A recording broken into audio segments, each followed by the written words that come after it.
예, 오늘 요한계시록 14장 1절입니다. 그 후에 나는 어린 양을 보았습니다. 계속해서 지금 앞으로 장차될 일에 대해서 요한이 계속해서 환상을 보고 있는 거죠. 근데 뭘 봤냐면 어린 양을 봤다고 이야기를 합니다. 여기서 어린 양은 짐승의 흉내를 내는 어린 양이 아니라 바로 예수 그리스도를 봤던 거죠. 환상 가운데 예수 그리스도를 봤던 것만의 특권이죠. 예수 그리스도를 보게 되었습니다. 그런데 그 예수 그리스도가 어디에 있었냐면 중요한 건 예수 그리스도가 시온산에 있었다라고 합니다. 시온산은 예루살렘이라고 등식이 같게 설명하기도 하고 결국은 오늘날의 교회를 그리스도의 교회를 말합니다. 거기에 서 계시다는 거예요. 여러분 지금 우리의 교회 가운데 주님의 임재가 계신가요? 우리 그레이스 교회 가운데 각 가정교회 가운데 정말 예수님 어린 양 되신 예수님이 계신가요? 예수님이 시온산에 머물러 있었던 것처럼 우리 가정교회 그레이스 교회 내 삶에도 그 어린 양 되신 예수님이 머물고 계신가요? 아니면 내가 필요할 때 그 어린 양 되신 예수님을 찾습니까? 그분을 모신다는 게 무엇일까요? 그분께 여쭙는 거죠. 의뢰한다는 것이죠. 그분은 우리도 그분에게 관심이 많은 것처럼 그분도 우리에게 너무나 관심이 많습니다. 특별히 교회에 관심이 많으시죠. 왜냐하면 하나님의 아들 대신 하나님의 아들 예수 그리스도의 피값으로 산 바로 교회이기 때문인 거죠. 교회는 신학적으로 지상의 교회와 천상의 교회로 나눌 수가 있죠. 지상의 교회는 불완전합니다. 왜 그렇습니까? 인간이 모인 곳이기 때문에 불완전합니다. 그런데 천상의 교회는 완전합니다. 죽음 이후에 가는 우리의 천상의 교회는 예수 그리스도가 직접 다스리시고 통치하셔서 또 우리가 부활한 새 몸을 입고 질적으로 전혀 다른 모습의 영원한 몸과 영원한 삶으로 살기 때문에 전혀 다른 완전한 교회입니다. 그래서 천상의 교회는 불완전한 교회라는 말을 하죠. 그래서 사실은 우리는 인간 자체가 얼마나 불안합니까? 사람 자체가 얼마나 불안합니까? 때문에 교회도 불안할 수 있고 불완전할 수 있고 사람도 교회이기에 불완전할 수 있습니다. 그럼에도 불구하고 어린 양이 시온산에 있다는 것은 바로 이런 교회에 하나님이 보호하시고 끝까지 붙들어 주신다는 것을 이야기를 하고 있습니다. 여러분 지금 가정교회를 보고 그레이스 교회를 보고 아니면 또 사람의 교회를 보면서 실망하거나 그럴 때 잘 보신 겁니다. 사람은 공사 중인 거죠. 계속해서 자라나고 있다는 거예요. 자라남이 중요한 거죠. 완전한 교회, 완전한 인간이 없습니다. 그러면 마음대로 살아도 되겠네요 라고 하지만 그런데 오늘 보십시오. 요한이 봤던 환상 가운데 어린 양의 시온산에 있었는데 그 곁에는 이마에 뭐가 있었다고요? 그분의 이름이 있었고 아버지의 이름이 새겨진 14만 4천 명이 서 있었습니다 라고 이야기를 하죠.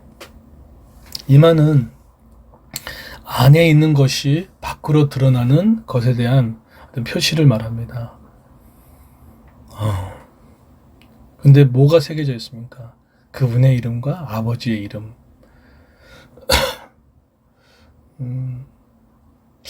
소유죠. 사실은 이 개념을 왜 이렇게 썼냐면 요한계시를 보게 되면 이마에 666을 표시를 하는 부분에 놓여 있었거든요. 그러니까 로마의 황제의 숭배를 하겠다는 인정하는 부분의 인을 지켰던 이 부분과 대조돼서 얘기하고 있다는 것입니다. 내 황제가 신을 모시겠다. 그런데 우리는 그렇지 않다. 아버지의 이름, 예수 그리스도의 이름과 아버지의 이름, 아버지의 뜻대로 살았던 그것이 우리의 삶의 정체성이다라는 것들을 이야기를 하고 있습니다. 여러분 이마에 이런 이름의 표시가 있었던 것처럼 나의 어떤 모습을 보고 주변에 여러분이 성도임을 아십니까?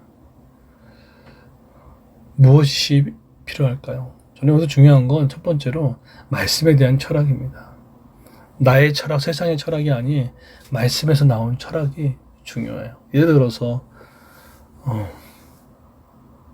그 사명서에 나온 것처럼 소중한 사람을 귀중히 여기는 거. 그 말씀은 사실은 지극히 작은 자에게 하는 것은 나에게 한 것이라는 말씀에 나온 거거든요. 소중히 여기는 마음.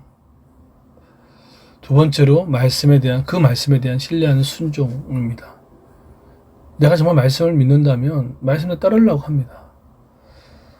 어떤 사람을 신뢰한다 그러면은 그 사람의 말 그대로 따라갑니다. 여러분, 하물며 전문가 이야기도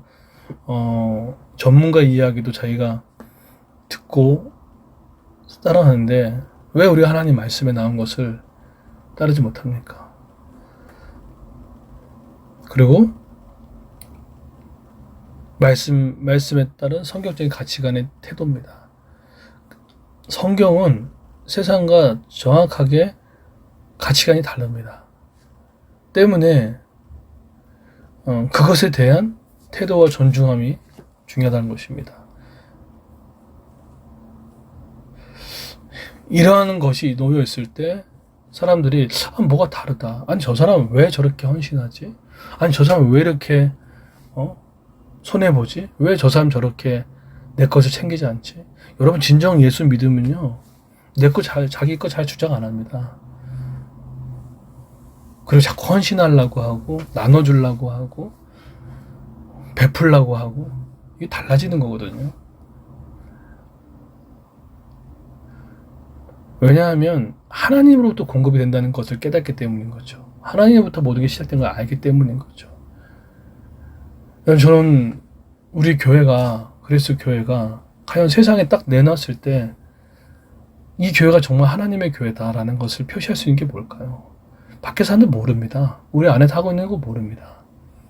그런데 우리가 지난 달에 공동 육아 프로젝트를 하고 있는 일산의 한 교회를 섬겨 나가고, 또 작지만 각 가정교회에서 매달 여러분이 개인 내는 헌금과 또 교회에서 보태진 헌금을 통해 지역 아동센터와 기아 대책과 북한의 인권을 돕는 물질을 보내고, 또 이번 크리스마스 때 조선 가정을 돕는 따뜻한 크리스마스를 감당하고,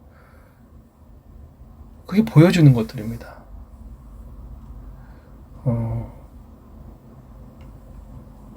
말씀과 다르게 살라고, 말씀처럼 세상과 다르게 살라고 노력하십시오. 그리고 그걸 실천하십시오. 그것이 우리의 성품이 되어져 있습니다. 그냥 되어지지 않습니다. 그래서 오늘 딱 기억했으면 좋겠어요.